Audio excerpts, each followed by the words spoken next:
আমাদের আশুগঞ্জের যে সার কারখানা আছে সেখানে গ্যাসের সংযোগের অভাবে কারখানাটি বন্ধ হয়ে গেছে। মাননীয় স্পিকার, মাননীয় মন্ত্রী যদি অন্তত সার কারখানায় গ্যাসটা দেয় তাহলে আমি আমার এলাকার মানুষের কাছে একটু মুখ দেখাইতে পারি। মাননীয় স্পিকার, ধন্যবাদ। মাননীয় স্পিকার, মেঘনা আর তিতাস পাড়ের দেশ ব্রাহ্মণবাড়িয়া, ওস্তাদ আলাউদ্দিন খাঁ কিংবা শচীন দেব বর্মনের দেশ ব্রাহ্মণবাড়িয়া, কীর্তন আর বাউল গানের দেশ ব্রাহ্মণবাড়িয়া, ছানামুখী মিষ্টির অপূর্ব স্বাদের দেশ আমার বাউনবাড়িয়া, দিগন্ত জোড়া হাওড়ের দেশ বাউনবাড়িয়া, আবার তুচ্ছ বিষয়ে ট্যাটা নিয়ে মাঠে নামার দেশও কিন্তু ব্রাহ্মণবাড়িয়া। মাননীয় স্পিকার, বাংলাদেশের শিল্প সাহিত্য সংস্কৃতির রাজধানী বলা হয় ব্রাহ্মণবাড়িয়াকে। এই মাটিতে একদিকে যেমন সুর সম্রাট ওস্তাদ আলাউদ্দিন খাঁ বা শচীন দেব বর্মনের জন্ম হয়েছে, তেমনি এই মাটিতে জন্ম নিয়েছেন ধীরেন্দ্রনাথ দত্ত বা অলি আহাদের মতন সংগ্রামী চরিত্র, যাদের কল্যাণে বাংলা আজকে আমাদের রাষ্ট্রভাষার স্বীকৃতি পেয়েছে। মাননীয় স্পিকার, আমার নির্বাচনী এলাকা ব্রাহ্মণবাড়িয়া 2 এর অন্তর্গত আশুগঞ্জ একটি শিল্পনগরী। এখানে আছে সার কারখানা, বিদ্যুৎ কেন্দ্র, চাল কল, মিল, ফ্যাক্টরি, আছে বন্দর। ব্রাহ্মণবাড়িয়ার গ্যাস যায় সারা বাংলাদেশে, কিন্তু ব্রাহ্মণবাড়িয়ার মানুষ গ্যাস পায় না। মাননীয় স্পিকার, তিতাস গ্যাস ফিল্ড বাংলাদেশের অন্যতম প্রাচীন ও প্রধান প্রাকৃতিক গ্যাস কেন্দ্র। 1962 সালে আবিষ্কৃত এই গ্যাস ক্ষেত্র থেকে বর্তমানে 22টি কূপের মাধ্যমে দৈনিক প্রায় 325 মিলিয়ন ঘনফুট গ্যাস জাতীয় গ্রিডে সরবরাহ করা হচ্ছে। 1991 সালে সরাইল উপজেলার সদর ইউনিয়নে গ্যাসের সংযোগ দেয়া হয়। শুরুর দিকে গ্রাহক ছিল 1000, বর্তমানে কাগজে কলমে 5000, কিন্তু অবৈধ সংযোগ যদি আমরা এর সঙ্গে যুক্ত করি তাহলে প্রায় 8 থেকে 9000। কিন্তু প্রত্যেকজন গ্রাহকই আছেন চরম গ্যাসের সংকটে। সরাইল সদরে 1.5 কিলোমিটার এলাকায় 6 ইঞ্চি এবং 1 কিলোমিটার এলাকায় 4 ইঞ্চি ব্যাসের পাইপ দিয়ে গ্যাস সঞ্চালন লাইন টানা হয়েছে। এরপরে পাড়ায় পাড়ায় 2 ইঞ্চি ব্যাসের পাইপ বসানো হয়েছে। কিন্তু সমস্যা হলো সকাল 7টা থেকে দুপুর 2টা পর্যন্ত গ্যাসের কোনো চাপ থাকে না, চুলা মিটমিট করে জ্বলে। এরপর মন চাইলে গ্যাস আসে 1 ঘন্টার জন্য, তারপরে আবার রাত পর্যন্ত গ্যাসের কোনো খবর নাই। দেশে গ্যাসের সংকট আছে, তার উপরে শীতকালে গ্যাসের চাহিদা আরো বাড়ে। অন্যদিকে আছে অবৈধ সংযোগ। Bakhrabad gas transmission and distribution system limited Brahmanbaria কার্যালয় থেকে জানানো হয়েছে, লোকবলের অভাব সহ নানা সংকটে তাদের তদারক করা পুরোপুরি সম্ভব হচ্ছে না। মাননীয় স্পিকার, 2016 সালে বাসাবাড়িতে গ্যাসের সংযোগ দেওয়া বন্ধ হলেও এখনো কিন্তু অসাধু কর্মকর্তাদের সাহায্যে বেশ কিছু মানুষ বাড়িতে অবৈধ গ্যাসের সংযোগ নিয়ে রেখেছে। সরকার রাজস্ব বঞ্চিত হচ্ছে এবং যাদের বাড়িতে সত্যিকারের লাইন আছে তারাও গ্যাস পাচ্ছে না। শেষমেশ মাটির চুলা, এলপিজি সিলিন্ডার আর বৈদ্যুতিক চুলা ভরসা।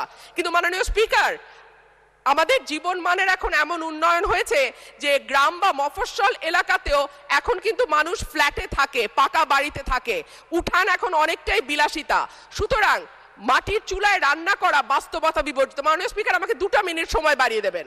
মাটির চুলায় রান্না করা, মাননীয় সদস্য 1 মিনিট আপনাকে দিলাম।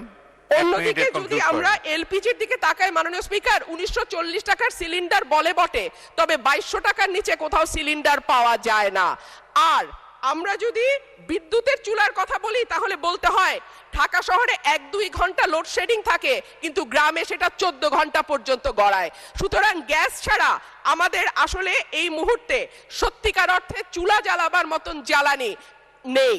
এবং ব্রাহ্মণবাড়িয়ার গ্যাস যেহেতু সকল দেশের অন্যান্য এলাকায় সকল এলাকায় যায়, সুতরাং আমার দাবি থাকবে আগে ব্রাহ্মণবাড়িয়ার গ্যাস ব্রাহ্মণবাড়িয়ার মানুষ পাবে, তারপরে এটি অন্য এলাকায় যাবে। মাননীয় স্পিকার, সম্প্রতি তিতাস গ্যাস ক্ষেত্রের 31 নম্বর একটা কূপ খনন হচ্ছে, যেখান থেকে দৈনিক 9 মিলিয়ন ঘনফুট গ্যাস পাওয়া যাবে বলে শোনা যাচ্ছে। আমি আশা করব এই নতুন যে কূপ 31 নম্বর কূপ যেটা তিতাস গ্যাস ফিল্ডে খোঁড়া হচ্ছে, সেই গ্যাস আগে ব্রাহ্মণবাড়িয়ার মানুষ পাবে, তারপরে এই গ্যাস। রুমিন ফারহানা মাননীয় সংসদ সদস্য যে প্রস্তাবটি করেছেন, এই প্রস্তাবটির মধ্যে উনি যে বক্তব্য রেখেছেন সেই বক্তব্যের মধ্যেই উত্তরটা রয়ে গেছে। তারপরেও আমি ওনার বক্তব্যটাই রিপিট করছি। মাননীয় স্পিকার, 2016 সাল থেকে বাংলাদেশে গ্যাসের ঘাটতি দেখা দিয়েছে এবং প্রেশার কমে গেছে। প্রেশার কমে যাওয়ার ফলে এখন যেসব বাড়িঘরে বিদ্যুৎ গ্যাসের লাইন আছে এবং যেসব ইন্ডাস্ট্রিগুলোতে লাইন আছে সেই সব জায়গায় প্রেশার কমের জন্য সরবরাহ কমে গেছে। সেই জন্য আমরা এখন শুধু উৎপাদনকে চালিয়ে যাওয়ার জন্য আমরা ইন্ডাস্ট্রিগুলোকে যতখানি পারছি গ্যাস সরবরাহ করছি। ভবিষ্যতে এটা বলে রাখা দরকার, বিগত ফ্যাসিস্ট সরকার বাংলাদেশের গ্যাস উত্তোলনের জন্য কোনো রকম অনুসন্ধান করে নাই। আমরা এই 2 মাসের সরকার আসার পরে আমরা বাপেক্সকে শক্তিশালী করে অনুসন্ধান কাজ শুরু করেছি। যদি এই অনুসন্ধানে যদি আমরা সফলকাম হই, আমি আশা করি যেসব গ্যাস কানেকশন দেওয়া আছে সেই সব জায়গায় আমরা কানেকশন দিতে পারবো, প্রেশারও দিতে পারবো। মাননীয় স্পিকার, আপনারা জানেন যে বিগত সরকার এই সেক্টরটাকে ইমিউনিটি বিল পাস করে কোনো জবাবদিহিতা করতে হবে না, এইটা করে পুরা সেক্টরটাকে আমদানি ভিত্তি করে দিয়েছে এবং বিশাল অঙ্কের বকেয়া রেখে গেছে। এর মাঝেই আমরা এখন সিদ্ধান্ত নিয়েছি আমাদের দেশীয় গ্যাস ফিল্ডগুলোতে অনুসন্ধান করে এবং আমাদের দেশীয় গ্যাস ফিল্ড যেগুলো পরিত্যক্ত হয়ে গেছে তার মধ্যে যে লেফটওভার গ্যাস আছে সেগুলোকে উত্তোলন করে আমাদের ডোমেস্টিক চাহিদা মেটানোর চেষ্টা করব।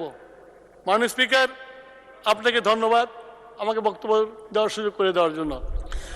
মাননীয় সদস্য রুমিন ফারহানা, আপনার সিদ্ধান্ত প্রস্তাব সম্পর্কে মাননীয় মন্ত্রী যে বিবৃতি দিলেন তার প্রেক্ষিতে আপনি ইচ্ছা করলে প্রস্তাবটি প্রত্যাহার করতে পারেন।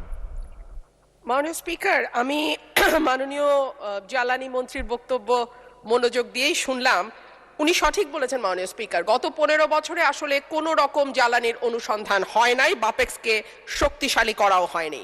কিন্তু মাননীয় স্পিকার, সুখবরও আছে। তিতাস গ্যাস ক্ষেত্রের 11 কিলোমিটার এলাকায় 9টি স্থানে 27টা কূপ আছে। এর মধ্যে 22টা কূপ থেকে গ্যাস উৎপাদন হচ্ছে। 2025 সালের নভেম্বর পর্যন্ত এইসব কূপ থেকে দৈনিক গড়ে 333.56 মিলিয়ন ঘনফুট গ্যাস উৎপাদন হয়েছে এবং এটি আমার ব্রাহ্মণবাড়িয়াতে। এর মধ্যে আরও একটি সুখবর আছে মাননীয় স্পিকার, এই মাসের 19 তারিখ থেকে ব্রাহ্মণবাড়িয়ার তিতাস গ্যাস ফিল্ডে নতুন গভীর অনুসন্ধান কূপ খনন শুরু হয়েছে, যা থেকে দৈনিক 15 মিলিয়ন ঘনফুট গ্যাস জাতীয় গ্রিডে যুক্ত হবে বলে আশা করা যাচ্ছে। 5.6 কিলোমিটার গভীর এই কূপটি খননে প্রায় 7 মাস সময় লাগবে এবং এটি দেশের জ্বালানি সংকট মোকাবেলায় একটি বড় ভূমিকা রাখবে বলে আমরা আশা করছি। মাননীয় সদস্য, আজকে আমরা খুব টাইম কনস্ট্যান্টে আছি।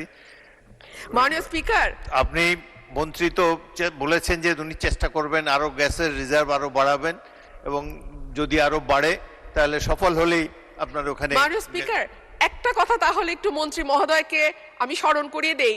আমি একটি প্রশ্নের মাধ্যমে যখন গ্যাসের কথা তুলেছিলাম, আমাদের মাননীয় জ্বালানি মন্ত্রী আমাকে আশ্বস্ত করেছিলেন যে ঠিক আছে, আপাতত যদি হাউস হোল্ডে আমরা নাও দিতে পারি, আমাদের আশুগঞ্জের যে সার কারখানা আছে সেখানে গ্যাসের সংযোগের অভাবে কারখানাটি বন্ধ হয়ে গেছে। মাননীয় স্পিকার, মাননীয় মন্ত্রী যদি অন্তত সার কারখানায় গ্যাসটা দেয় তাহলে আমি আমার এলাকার মানুষের কাছে একটু মুখ দেখাইতে পারি। মাননীয় স্পিকার, ধন্যবাদ। মাননীয় মন্ত্রী, সার কারখানায় দিবেন কিনা? মাননীয় সংসদ সদস্য রুমিন ফারহানাকে একটা সুখবর দিতে চাই যে 1 তারিখ থেকে আমরা, যদিও বিদ্যুতের উৎপাদনে আমাদের ক্ষতিগ্রস্ত হবে, তারপরে দেশের কৃষির কথা চিন্তা করে আমরা 1 তারিখ থেকে ফার্টিলাইজার ফ্যাক্টরিতে গ্যাস দেওয়ার সিদ্ধান্ত নিয়েছি। ধন্যবাদ মাননীয় স্পিকার।